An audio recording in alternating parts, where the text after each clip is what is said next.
I know how difficult this must be for you. Do you? Military intelligence must know what happened, what went wrong. Tracking down leads. You're just one of many. How did the enemy know exactly where and exactly what time the raid was to take place? Do you believe I'm a spy or something? Certainly not. But how can I believe this? It's the truth. I'm not a mental case, you know. It happened just as I said it happened. It was not an hallucination.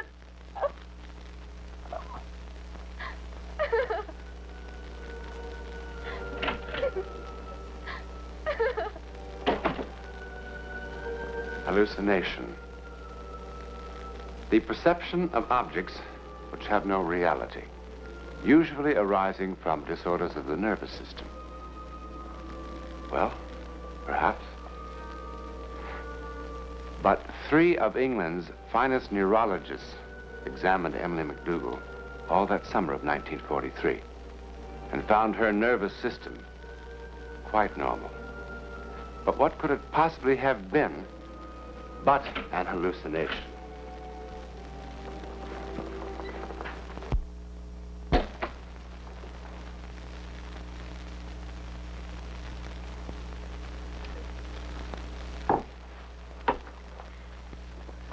Mrs. McDougall, let us discuss some of the minor points of your statement.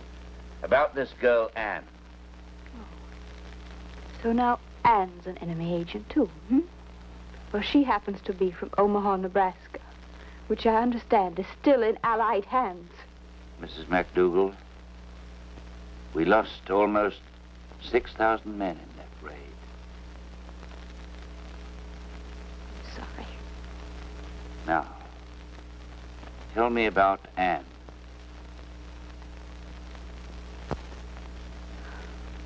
I'd corresponded with Anne for years. One of those pen pal things that start in school and just go on and on. Finally, she was able to afford a European holiday. And in May of 1939, I rented a little house in France, near Loise. Beautiful little house. Not 100 yards from the sea.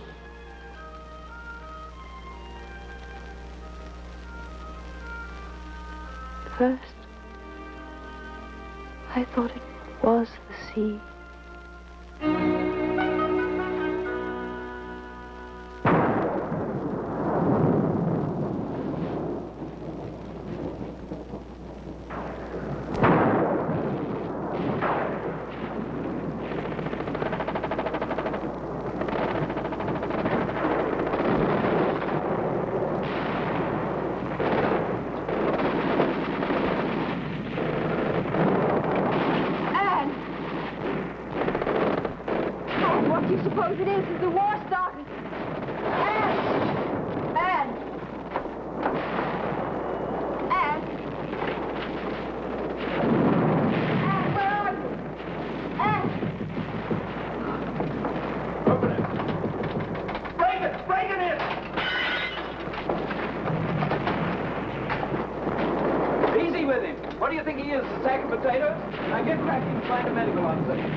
Doctor will be here any time now.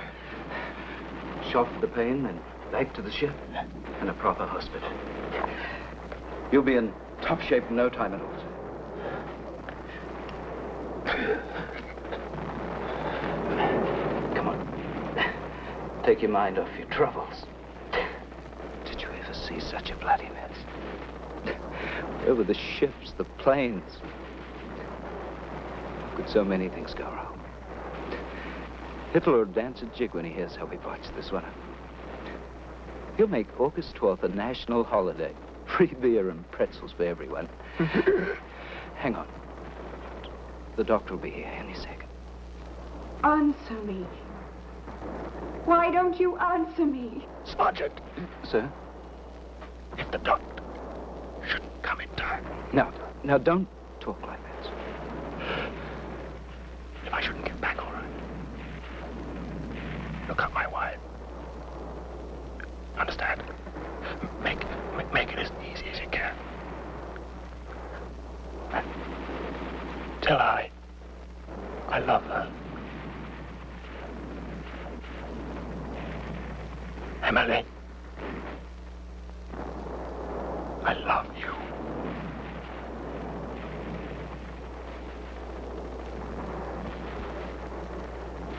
Emily, I love you.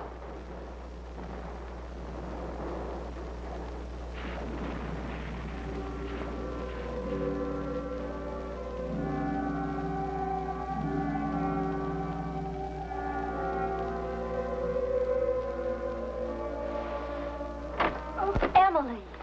Emily! Stop it! Stop it! What's the matter, darling? Everything's all right? Oh, come on now, calm down. Did you have a bad dream? Well, it's only thunder, dear. There goes our picnic. It's an awful dream. There was a battle. And they brought this man in. And he was so badly hurt. And as he was dying, he called my name. Emily, I love you. Darling, I thought a librarian was just supposed to dust the books, not read them. The hero dying in battle with the name of his beloved on his lips, just like a romantic novel. It's not funny. But it was only a dream. It didn't seem like a dream. Dreams never do. Now look, we only have a few days left in France and we're going to have fun. You'll be back in that musty library soon enough. It didn't seem like a dream. Now you go back to sleep, darling.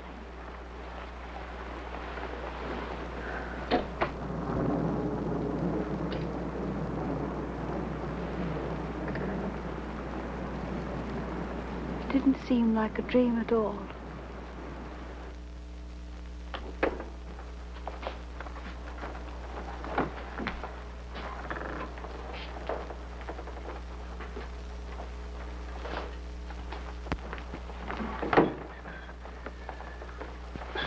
I'm sorry. 8 books are the maximum. But I need every one of them.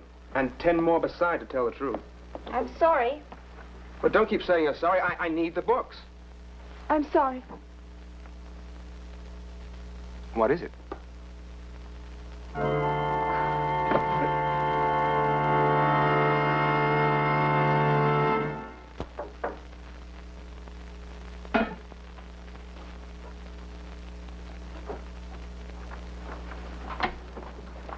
Hello? Feeling better? Oh, no. No! No! No, no. Please don't faint again. This is terrible. Just terrible. I shouldn't have run from the library when you fainted, but nothing like this has ever happened to me before. Well, I made a girl blush once, but, well, everybody in town could make her blush. That was no accomplishment. Doctor said I fainted because I'm coming down with influenza. I'm glad. I mean, I'm glad because it wasn't because of me. Well, your name was on the nameplate on your desk, so I looked up the address in the directory. Well, better stay in bed and drink plenty of tea. A drop of whiskey wouldn't hurt either. Bye.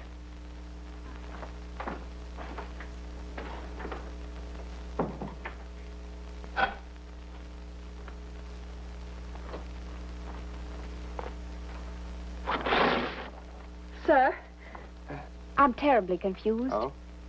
About what? Have I seen you before? Well, I came down from Dorking. It's a little town 6 miles from Glasgow.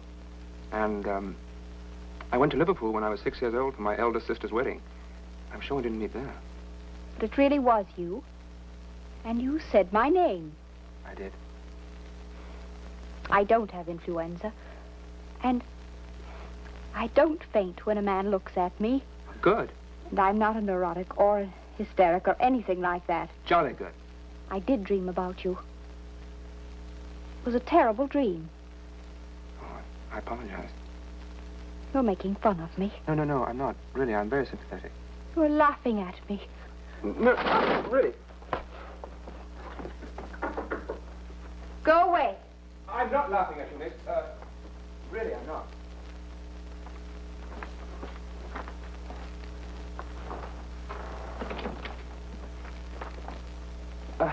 You see, I'm a bit confused, too. Well, no one's ever dreamed of me before. I mean, no one not related to me. And fainting besides. Well, it shakes you up a bit. I know. Well, perhaps you dream of someone else. Someone who looks like me. Well, that's very possible. I mean, I've got a very ordinary face. You have not. You've a marvelous face.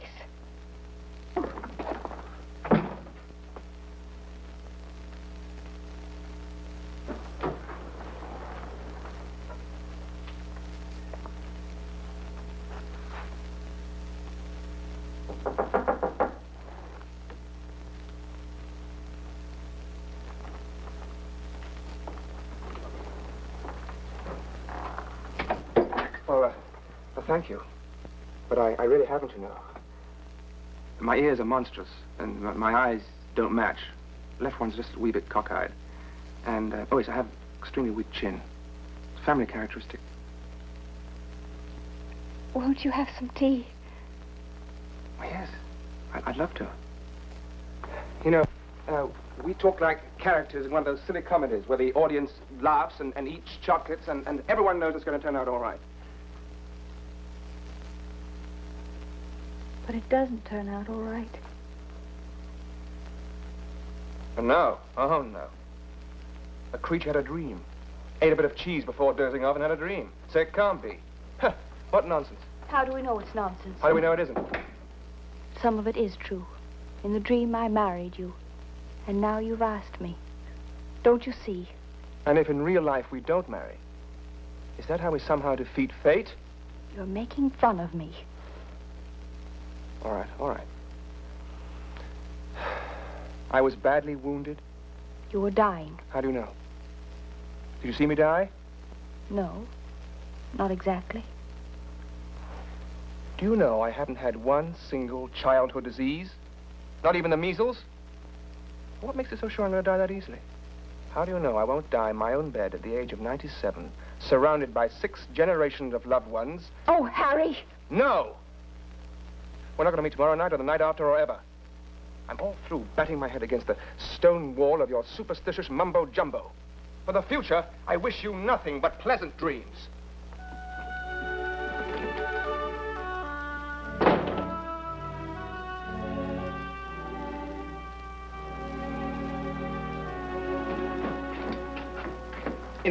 In that dream, or whatever it was, I was wounded in a war? Yes, of course. About the same age as I am now? Yes. What war? Thank you, my good man.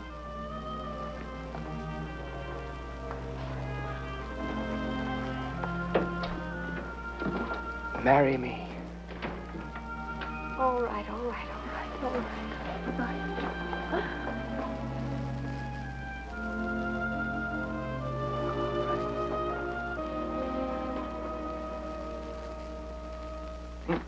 And I don't see why, if following our plan, in the next 2 months, we could...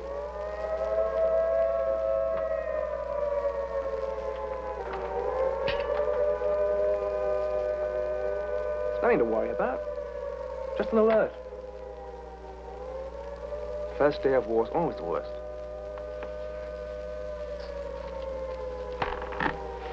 Emily, darling. In about a month from now, Adolf will be on his bony knees begging our pardon. Can't you just hear the dear chap explaining the whole thing was a slight misunderstanding?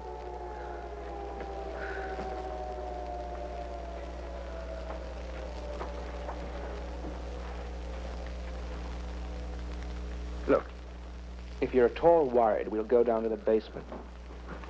I suppose it is safer down there. We're safe here. Well, of course we are. Doesn't happen here. happens near Pointe-Loise, in France. Emily.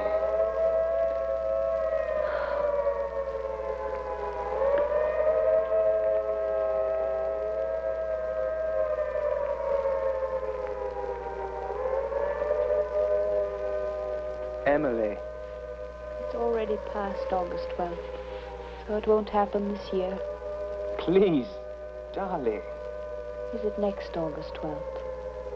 Perhaps even the August 12th after that. Do you think we might have 2 years? Could we possibly be that lucky? Could we, Harry? Could we? Emily. I love you. Dear Anne, I am approaching another August 12th. But unlike the agony of last year, when Harry's unit was stationed here in England, this year my darling is in Alexandria, Egypt. 5,000 long, long miles from that house, near Pointe-Loise. Hello? Yes, it's me. It's really me. They flew a company of us back for special training at a camp nearby. Very hush-hush. And I'll tell you one thing. There's going to be plenty of long weekend leaves. Well, aren't you even a tiny bit glad to see me? Oh, Harry. So, it's to be this August 12th.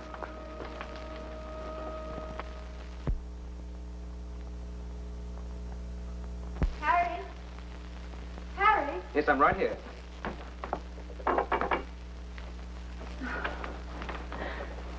I woke up. You weren't there. I thought you'd gone without saying goodbye. Now, would I do a thing like that? I really wouldn't blame you. I've made our weekends here so miserable.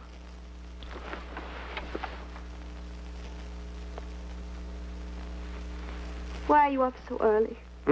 Oh, couldn't sleep. Why? No reason? How long have you been awake? I don't know. It's almost 5. I'd best start breakfast.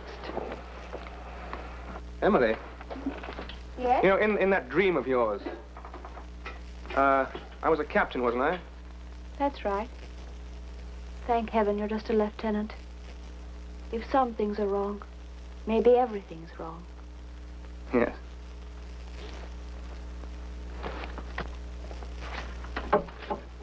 Also, where was that landing to take place again? Oh, now, don't look so serious. What is it, Harry? Nothing. Well, after all, it's such a spectacular dream, I like to check up on it from time to time. Just to keep the facts straight. You know the dream as well as I. You know its point was. We're going to land in Norway. What? Somewhere near Bergen. Darling. Sometime in November. Ah. Is that true? Well, of course. Why didn't you tell me before? I can get court-martialed for even telling you now. Harry, if you ever lied to me about this. I wouldn't. Yes, you would. All right.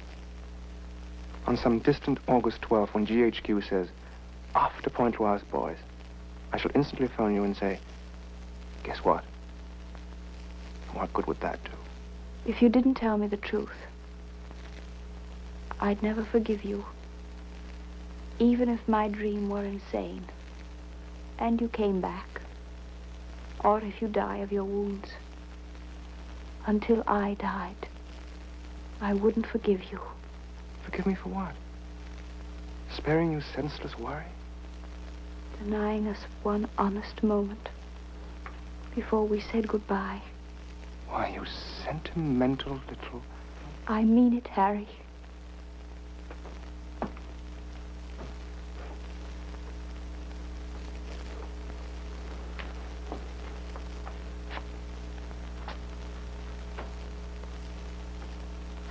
Pointe-Loise. What? Oh, nothing. Nothing.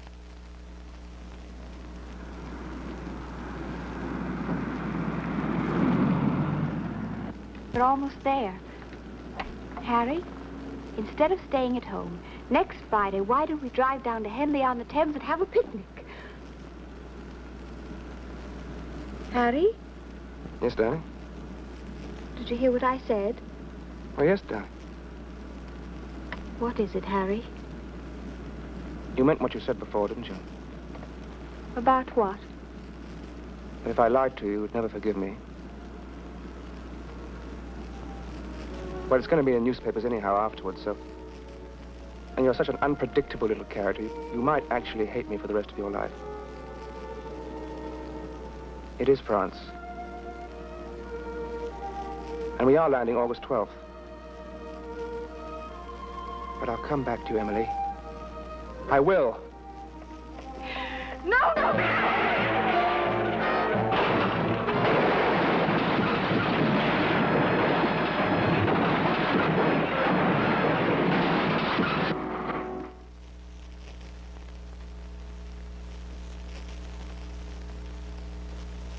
Welcome back.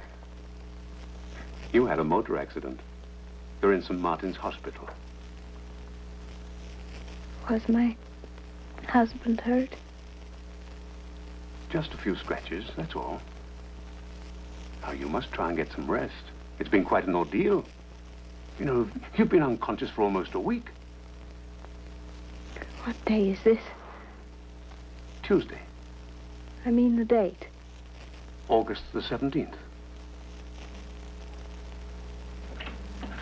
Doctor, will you please tell this soldier that it's pointless to sit in the hall day after day?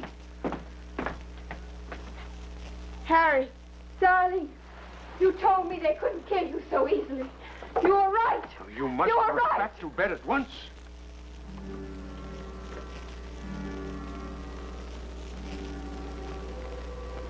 Harry's dead, isn't he? Oh, please, you must go back to bed at once. A shock like this might kill you. It's all right, Doctor. I've been expecting this man for years.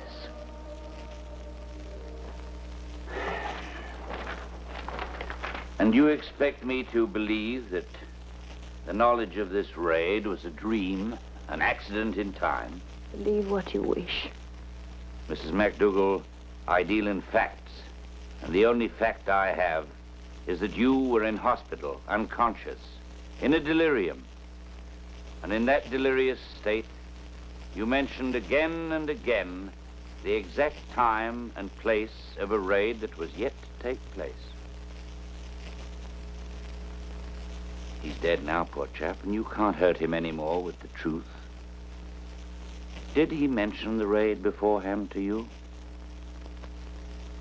Why won't you believe me? And so what did Emily's psychic experience really prove? That fate can't be changed no matter what? Yes, I suppose so. But if Emily had had a second chance, aren't you absolutely certain she would have chosen the dream and those few sweet years with Harry? And what about Harry MacDougall? What would he have chosen? Exactly what he did choose, of course. Because isn't that the whole point about fate? That given any number of second chances, they would always have done exactly what they did do. It would still and always end exactly the same way. Next week, and every week, we'll be bringing you the personal records of the rarest kind of human experience. Man's adventure in the world of the unknown. That mysterious psychic world beyond our five senses. This is your invitation to take with us that astonishing one step beyond.